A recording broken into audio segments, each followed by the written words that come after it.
দেখেন ভাই, কি ভয়ঙ্কর রাস্তা। আশেপাশে কোনো লাইট নাই, কেমন অন্ধকার, এটা ভুতুরে ভুতুরে ভাব। আসলে আজকাল মানুষ তো ভূতের ভয় পায় না, মানুষ মানুষকে ভয় পায়।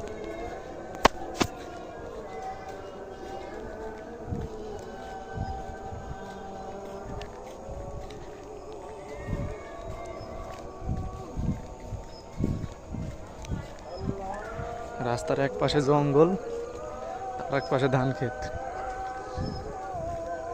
মাঝখানে দুই একটা বাড়ি। কি ভয়ঙ্কর একটা রাস্তা।